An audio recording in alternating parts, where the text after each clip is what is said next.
यशपाल जी के द्वारा लिखी गई कहानी महायज्ञ का पुरस्कार, इसके संबंध में पढ़ेंगे। और क्लास शुरू करने से पहले ही मैं बच्चों बता दूं आपको कि मैं कहानी रीड करके आपको नहीं बताऊंगी, इसलिए आप वीडियो देखने से पहले ही कहानी को एक बार अच्छे से रीड कर लीजिए, ठीक है। आज मैं आप लोगों को कहानी का सारांश बताऊंगी, साथ ही कहानी में आए हुए कुछ कठिन शब्दों के अर्थ बताऊंगी। इसके अतिरिक्त मैं कहानीकार का संक्षिप्त जीवन परिचय और कहानी का उद्देश्य, शीर्षक की सार्थकता बताऊंगी और अंत में कुछ मुख्य पॉइंट्स बताऊंगी कहानी से संबंधित, जैसे कि कहानी से संबंधित कोई भी प्रश्न आता है तो उसके आंसर्स आप इजीली दे पाइए, ठीक है। तो मैं सबसे पहले आज हम लोग शुरू करते हैं कहानीकार के जीवन परिचय। महायज्ञ का पुरस्कार कहानी के लेखक हैं यशपाल जी, जो कि हिंदी साहित्य के प्रेमचंदोत्तर युगीन साहित्य के यशस्वी कथाकार रहे हैं और इनका जन्म 3 दिसंबर 1903 ईस्वी में फिरोजपुर छावनी में हुआ था, ठीक है। तो जन्म हो गया इनका 1903 में फिरोजपुर छावनी, ठीक है। यशपाल जी अपने विद्यार्थी जीवन से ही एक क्रांतिकारी दल से जुड़ गए और भारत की स्वतंत्रता आंदोलन में इन्होंने अपना सहयोग दिया। इसके लिए ये जेल भी गए और जेल में ही इन्होंने लेखन कार्य प्रारंभ कर दिया था और जेल से निकलने के पश्चात इन्होंने विप्लव नामक पत्र का प्रकाशन किया और साहित्य सृजन से जुड़ गए, ठीक है। तो विप्लव नामक इनकी पत्रिका है, ठीक है। और इनकी साहित्यिक जो योगदान है उसके लिए भारत सरकार ने इन्हें पद्म भूषण सम्मान से सम्मानित किया। इसके अतिरिक्त साहित्य अकादमी पुरस्कार भी इन्हें मिला, मंगला पारितोषिक पुरस्कार और सोवियत लैंड नेहरू पुरस्कार से भी इन्हें सम्मानित किया गया। यशपाल जी ने मात्र कहानियों की ही रचना नहीं की है, बल्कि इन्होंने उपन्यास, निबंध, संस्मरण, हिंदी साहित्य के अनेक विधाओं में इनकी लेखनी चली है और इनकी विचारधारा चूंकि मार्क्सवादी थी, यानी मार्क्सवादी विचारधारा से प्रभावित थे, तो इनकी सभी रचनाओं में उनकी मार्क्सवादी विचारधारा के दर्शन हमें होते हैं। और यदि हम इनकी कहानियों की बात करें तो इनकी कहानियों में कथा रस का प्रवाह जो है वो हमें देखने को मिलता है, साथ ही वर्ग संघर्ष, मनोविश्लेषणवाद और साथ ही समाज के प्रति तीखा व्यंग भी इनकी कहानियों में हमें देखने को मिलता है। इनकी भाषा बहुत ही सहज, स्वाभाविक और व्यवहारिक है और यदि हम इनकी कुछ प्रमुख रचनाओं के बारे में देखते हैं तो इनकी कुछ प्रमुख रचनाओं में है कहानी संग्रह है इनका, कहानी संग्रह हो गया इनका फूलों का कुर्ता, पिंजरे की उड़ान, ज्ञानदान,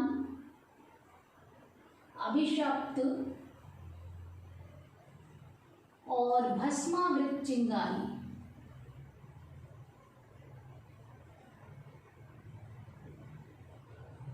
कुछ उपन्यास भी हैं इनके दादा कामरेड, झूठा सच इनकी कालजयी रचना है, बहुत ही प्रसिद्ध रचना है। और दादा कामरेड, दिव्या हो गई इनकी, अमिता हो गया,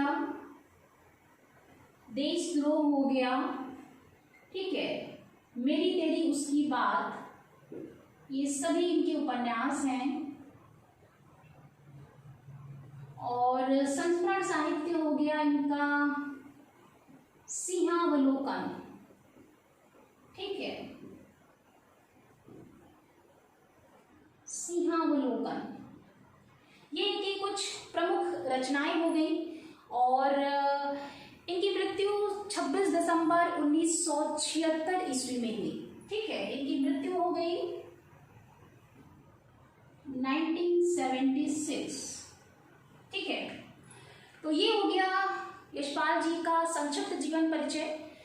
चूंकि बच्चों एग्जाम में कहानीकार के जीवन से संबंधित, जीवन परिचय से संबंधित प्रश्न जो हैं वो रेयर ही आते हैं, इसलिए मैंने आपको संक्षिप्त रूप में बताया, किंतु आपको कुछ जानकारी लेखक के विषय में अवश्य होनी चाहिए।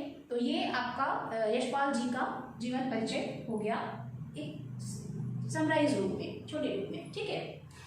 अब हम लोग आते हैं कहानी पर। आपकी कहानी है महायज्ञ का पुरस्कार। तो इसमें महायज्ञ का क्या अर्थ है, ठीक है। तो महा का अर्थ तो आपको क्लियर ही हो रहा होगा, महा का अर्थ यानी बड़ा, विशाल या महान, ठीक है। और यज्ञ का अर्थ हो गया हवन पूजा, कर्म करना, देव पूजा, अगर हम सामान्य अर्थ में समझें तो। लेकिन वास्तविक अर्थ में अगर हम यज्ञ का अर्थ समझें तो यज्ञ का अर्थ होता है त्याग, बलिदान और शुभ कर्म, ठीक है। यानी हिंदू धर्म शास्त्रों में ऐसा कहा गया है, ऐसा लिखित है कि कोई भी मनुष्य अपनी प्रिय खाद्य वस्तु या फिर बहुत ही बहुमूल्य सुगंधित वस्तुओं को अग्नि और वायु के माध्यम से संपूर्ण संसार के कल्याण के लिए समस्त संसार में यज्ञ के माध्यम से उसे वितरित करता है। यानी कहने का भाव ये कि ऐसा कर्म जो कि बहुत ही महान हो, उसका लक्ष्य जो है वो बहुत ही महान हो, यानी महान कर्म जो कि बहुत ही शुभकारी हो, कल्याणकारी हो, मानव के लिए, समाज के लिए, स्वयं के प्रति, तो एक कल्याणकारी कार्य करने को कहते हैं यज्ञ, अगर इसका वास्तविक अर्थ हम देखते हैं तो, ठीक है। तो यहाँ पर आपको कहानी का शीर्षक क्लियर हो गया होगा कि महायज्ञ का पुरस्कार यानी ऐसे महान कर्म का पुरस्कार यानी इनाम या प्राइज मिलना, ठीक है। तो ये हो गया महायज्ञ का पुरस्कार। अब हम आते हैं कहानी के सारांश पर। कहानी में एक नगर में एक सेठ हैं और वो बहुत ही विनम्र, धर्मपरायण और उदार हैं।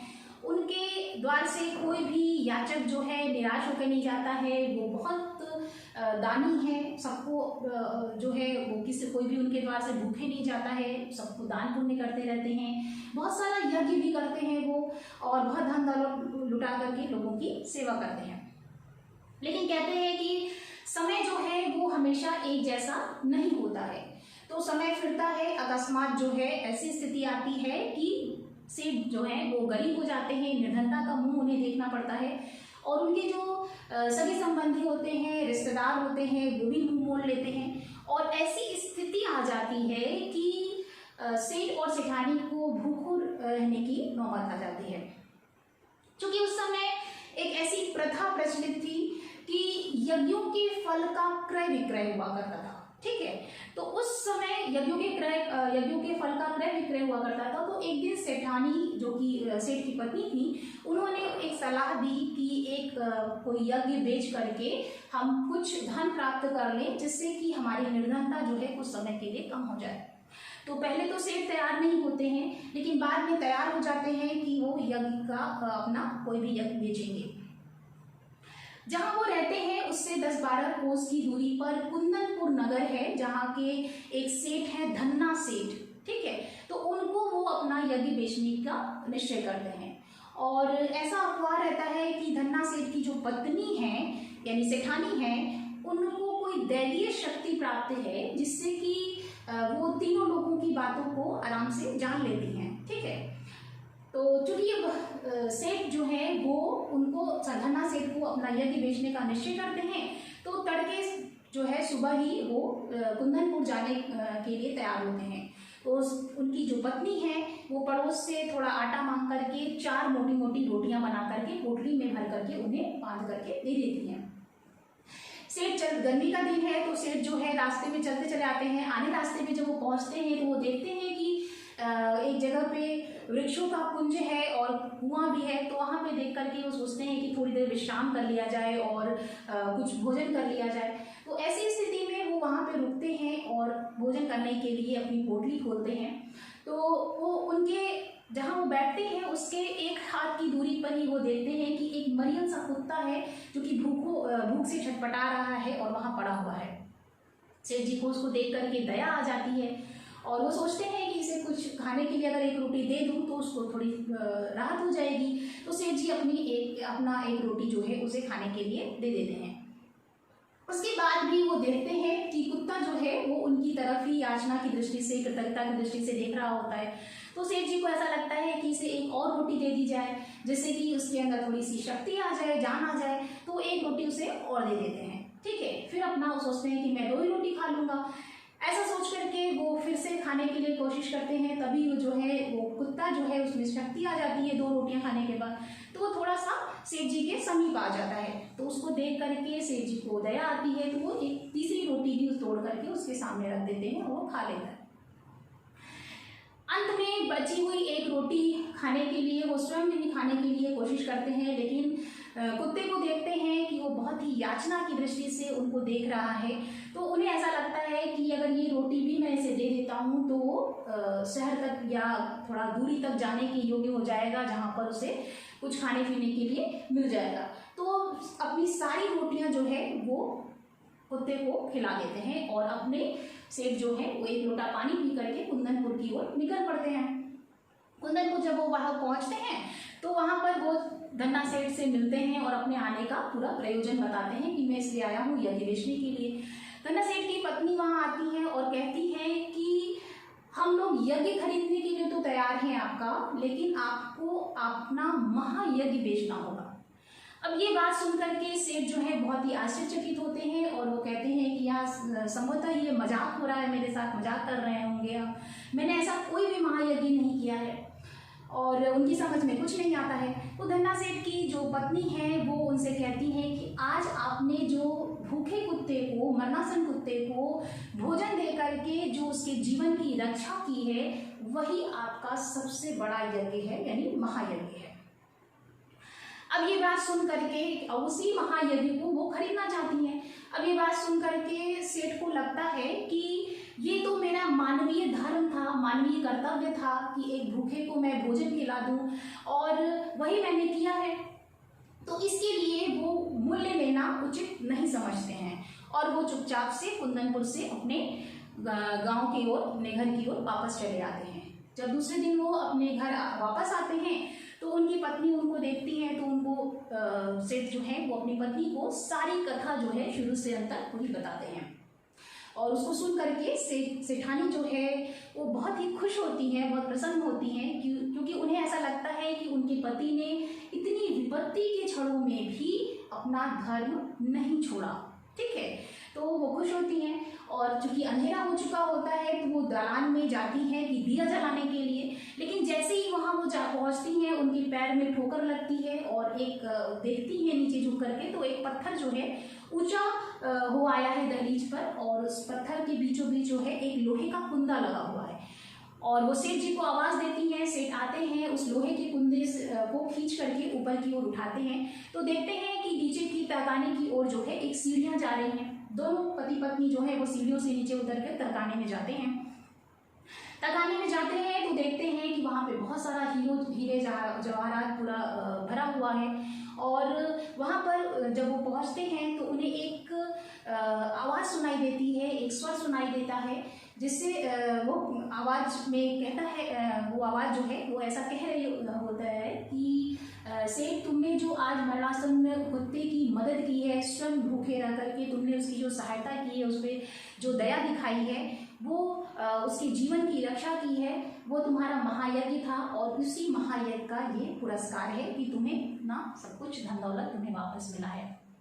ठीक है, तो दोनों पति पत्नी सेठ सेठानी जो हैं वो बहुत ही कृतकृत होते हैं, बहुत ही प्रसन्न होते हैं और भगवान के चरणों में नतमस्तक होकर उन्हें प्रणाम करते हैं।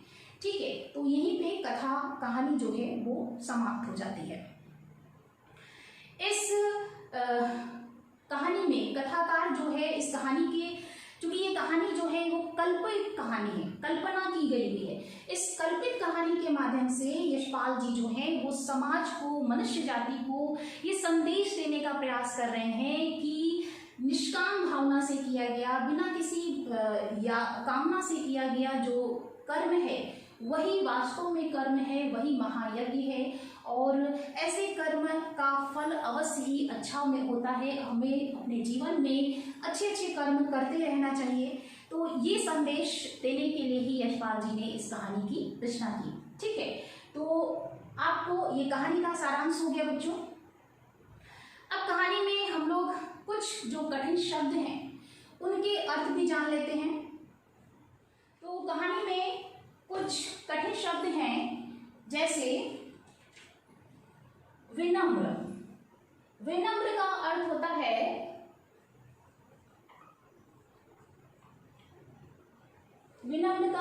है विनीत, सुशील, ठीक है, यानी पोलाइट।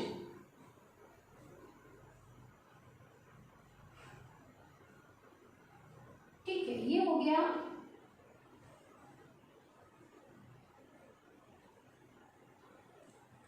फिर है अकस्मात। अकस्मात का अर्थ होता है अचानक।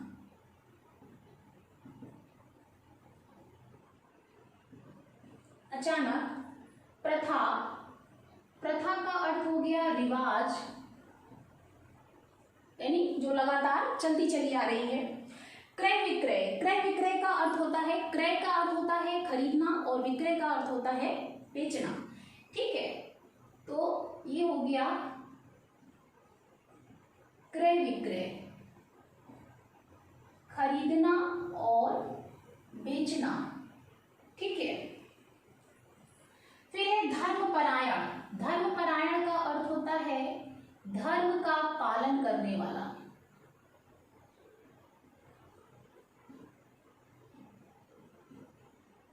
पालन करने वाला। और विपदग्रस्त। विपदग्रस्त का अर्थ होता है विपत्ति में फंसे हुए।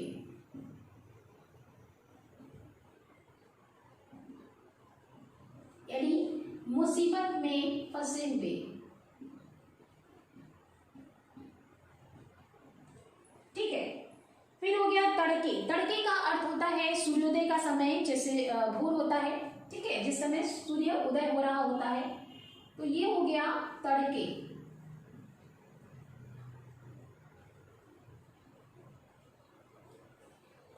फिर है कृतज्ञता। कृतज्ञता का अर्थ होता है उपकार को मानने का भाव। कृतज्ञता उपकार को मानने का भाव। फिर है कुंज।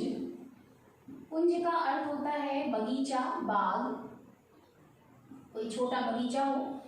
फिर है मूक। मूक का अर्थ होता है जो बोल ना सके।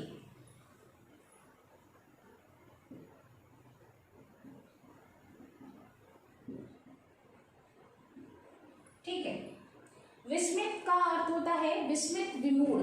ये होता है हैरान, यानी आश्चर्यचकित होना।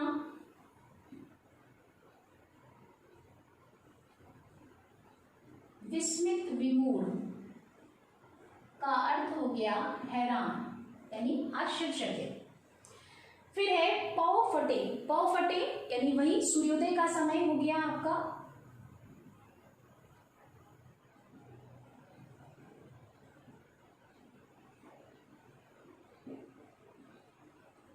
ठीक है, फिर है आद्योपांत। आद्योपांत का अर्थ होता है आरंभ से अंत तक, यानी शुरू से अंत तक।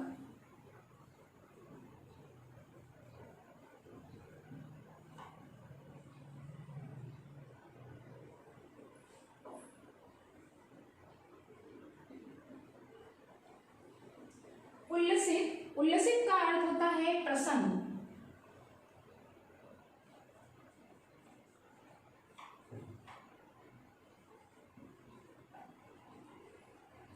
दलान। दलान का अर्थ होता है बरामदा, जो बाहर का बरामदा होता है, दलान। तहखाना। तहखाना का अर्थ होता है जमीन के नीचे का कमरा। तहखाना जमीन के नीचे का कमरा। ठीक है, मरणासन यानी मरने जैसी स्थिति हो गई है, उसको कहते हैं मरणासन।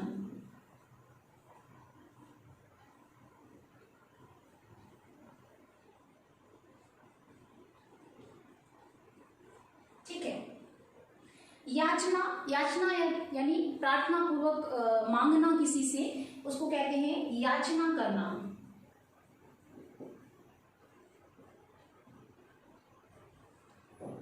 प्रार्थना करना या प्रार्थना पूर्वक किसी से कुछ मांगना।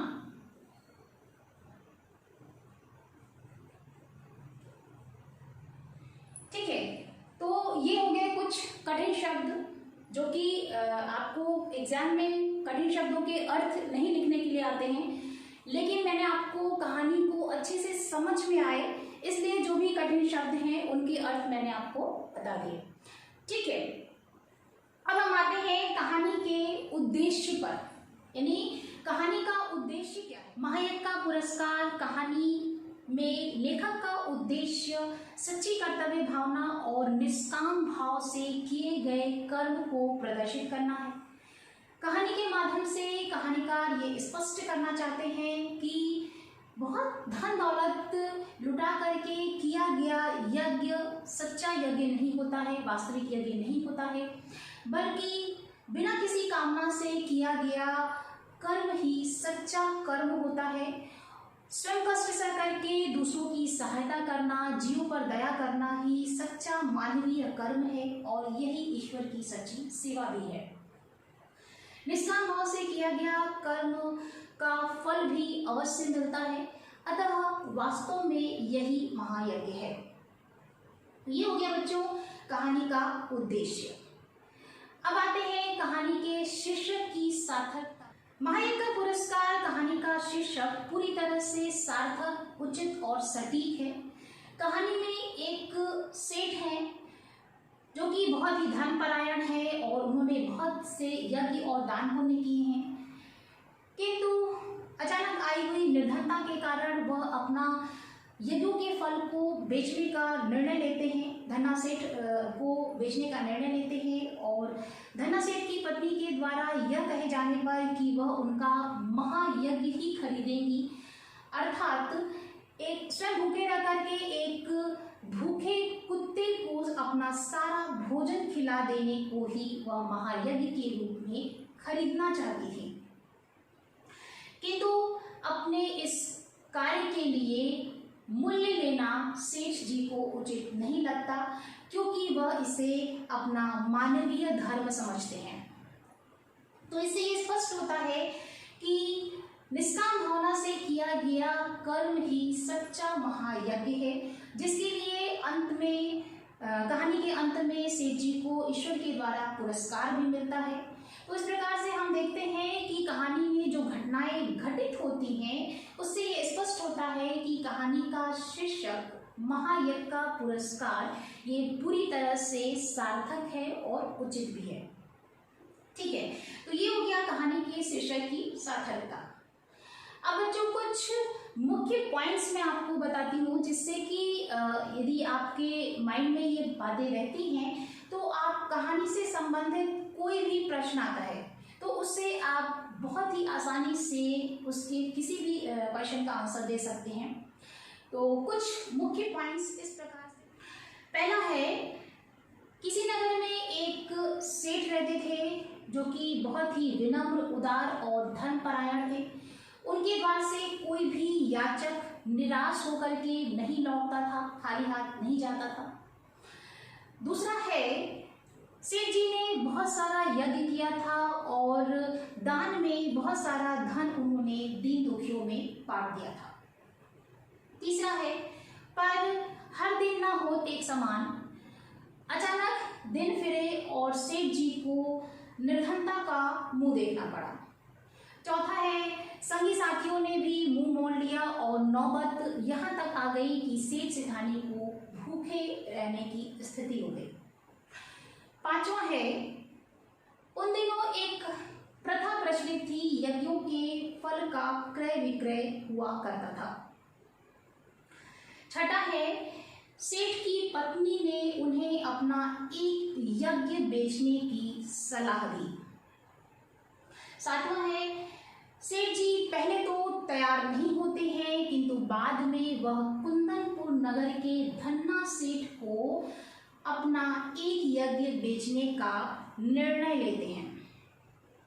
8वां है, ऐसी अफवाह थी कि धन्ना सेठ की पत्नी को कोई दैवी शक्ति प्राप्त थी जिससे वो तीनों लोगों की बातें को जान लिया करती थी। 9वां है, तड़के कुंदनपुर की ओर निकलने के लिए सेठ तैयार होते हैं और उनकी पत्नी उन्हें पड़ोस से आटा मांग करके 4 मोटी मोटी रोटियां बांध करके पोटली में दे देती हैं। 10वां है, आधे रास्ते पर पहुंचने पर सेठ जी को वृक्षों का कुंज और एक कुआं दिखाई पड़ता है जहां पर रुक करके भोजन और विश्राम करने के विषय में जी सोचते हैं। 11वां है, जैसे ही सेठ जी भोजन करने के लिए बैठते हैं उन्हें अपने एक हाथ की दूरी पर एक भूख से छटपटाता हुआ कुत्ता दिखाई पड़ता है। 12वां है, कुत्ते को देख करके सेठ जी को उस पर दया आ जाती है और वह एक रोटी टुकड़े टुकड़े करके उसके सामने रख देते हैं, उसे खिला देते हैं। 13वां है, एक रोटी खाने के पश्चात कुत्ता बहुत ही याचना की दृष्टि से, कृतज्ञता की दृष्टि से सेठ की ओर देखता रहता है जिससे कि सेठ के मन में आता है कि इसे एक और रोटी दे दी जाए जिससे इसके अंदर थोड़ी शक्ति आ जाए। 13वां है, दूसरी रोटी खाने के पश्चात कुत्ते में थोड़ी जान आ गई और वह खिसकता हुआ सेठ के समीप आ गया। 14वां है, सेठ ने उसे देख करके सोचा कि इसे एक और रोटी खिला दी जाए जिससे ये चलने फिरने लायक हो जाए, अतः उन्होंने उसे तीसरी रोटी भी खिला दी। 15वां है, अंतिम बची हुई चौथी रोटी को स्वयं खाने के लिए जैसे ही बैठते हैं, कुत्ते को स्वयं सेठ बैठते हैं तो कुत्ते को देख करके देखते हैं तो वह बहुत ही याचना भरी दृष्टि से उनकी ओर देख रहा होता है, अतः वे अपनी चौथी रोटी भी कुत्ते को खिला देते हैं और स्वयं एक लोटा पानी पी करके कुंदनपुर की ओर चल पड़ते हैं। 16वां है, कुंदनपुर पहुंच करके सेठ धन्ना सेठ से मिलते हैं और उन्हें अपने आने का कारण बताते हैं। 17वां है, तभी धन्ना सेठ की पत्नी वहां आ जाती हैं और उनसे कहती हैं कि वह उनका यज्ञ खरीदने के लिए तैयार हैं, किंतु उन्हें अपना महायज्ञ ही बेचना होगा। 18वां है, महायज्ञ की बात सुनकर के सेठ जी आश्चर्यचकित होते हैं और उन्हें ऐसा प्रतीत होता है कि ये संभवतः उनका मजाक हो रहा है। 19वां है, धन्ना सेठ की पत्नी उन्हें समझाती है कि आज रास्ते में एक भूखे कुत्ते को अपना सारा भोजन खिला देना ही उनका महायज्ञ था। 19वां है, अपने द्वारा किए गए इस मानवीय कर्म को में वह किसी भी प्रकार के यज्ञ को नहीं देखते हैं, अर्थात वह यज्ञ जैसी कोई बात नहीं है ऐसा सोचते हैं और उसका मूल्य लेना उचित नहीं समझते हैं। 20वां है, सेठ जी कुंदनपुर से अपने घर की ओर चलते हैं और घर आकर के अपनी पत्नी को वह सारी बातें शुरू से अंत तक बताते हैं। सेठ की पत्नी सारी बातें सुन करके प्रसन्न होती हैं क्योंकि उन्हें ऐसा लगता है कि उनके पति ने विपत्ति के क्षणों में भी अपना कर्तव्य और धर्म नहीं छोड़ा। 21वां है, सेठ की पत्नी सेठानी दलान में दिया जलाने के लिए जाती हैं। उनका पैर एक पत्थर से टकरा जाता है। नीचे झुक कर के देखने पर पता चलता है कि दहलीज के सहारे एक पत्थर ऊंचा हो गया है और बीचों बीच एक कुंदा लगा हुआ है। 22वां है, सेठानी सेठ को आवाज देती है। सेठ आते हैं और उस कुंदे को पकड़ करके खींचते ही नीचे की ओर एक सीढ़ी निकल आती है। 23वां है, सेठ सेठानी तहखाने में जाते हैं और वहां उन्हें हीरे जवाहरात भरे पड़े मिलते हैं। 23वां है, तभी एक स्वर सुनाई पड़ता है कि भूखे कुत्ते को, मरणासन कुत्ते को अपना सारा भोजन खिला करके उसके जीवन की रक्षा की है, और उस महायज्ञ का यह पुरस्कार है। 24वां है, सेठ सेठानी दिव्य वाणी को सुन करके कृतकृत हो जाते हैं और भगवान के चरणों में नमन करते हैं, उन्हें प्रणाम करते हैं। तो ये कुछ मुख्य पॉइंट्स थे कहानी से संबंधित। तो इसे यदि बच्चों आप याद रखते हैं तो निश्चित रूप से इससे कहानी से संबंधित किसी भी प्रश्न का उत्तर आप बहुत ही आसानी से दे पाएंगे। और मुझे उम्मीद है बच्चों कि आज कहानी महायज्ञ का पुरस्कार की पूरी एक्सप्लेनेशन और पूरा डिस्क्रिप्शन जो मैंने आपको समझाया वो आपको अच्छे से समझ में आ गई होगी। और अगली क्लास में हम लोग कहानी से संबंधित कुछ सैंपल क्वेश्चन आंसर्स देखेंगे। और तब तक आप लोग अच्छे से पढ़ाई करते रहिए, स्वस्थ रहिए, और फिर मिलेंगे नेक्स्ट वीडियो में। All the best, thank you.